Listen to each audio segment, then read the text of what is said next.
Alamin natin ang latest sa showbiz mula sa ating Beshi ng Bayan, Jai Ho.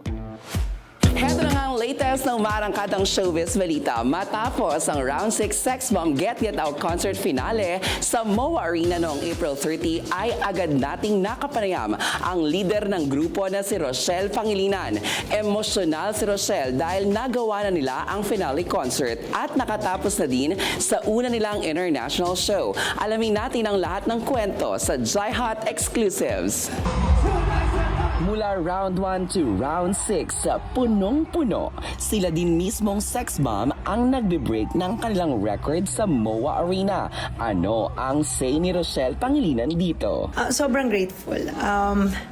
Unexpected na ganun pa rin kadami yung darating tonight. Half of my heart na masakit sa akin na last na to. But, wala akong magagawa eh. And kailangan ko din mag-perform. Hindi lang sarili ko dapat yung iniisip ko.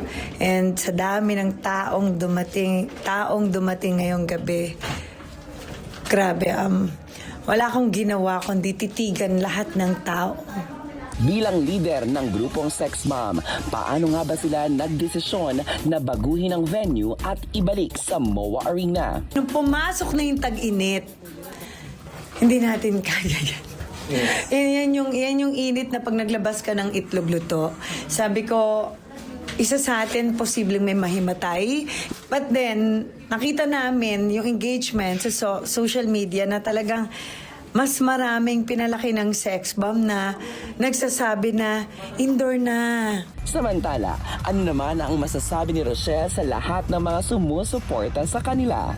Maraming salamat po sa lahat ng pinalaki ng sex bomb at sa mga hindi nagsasawang sumuporta at maniwala sa mga pasabog namin na ganito nyo kami sinanay na lagi may pasabog. Kaya maraming salamat po sa inyong lahat. At yan na muna ang latest sa mundo ng showbiz. Ako nga po, ang resident kaarangkada ninyo pagdating sa mga hottest and exclusive ganap sa mga paborito nyong artista. Ang nag-iisang beshi ng bayan para sa Jai Hot Exclusives. Balik sa inyo. Maraming salamat, Jai Ho.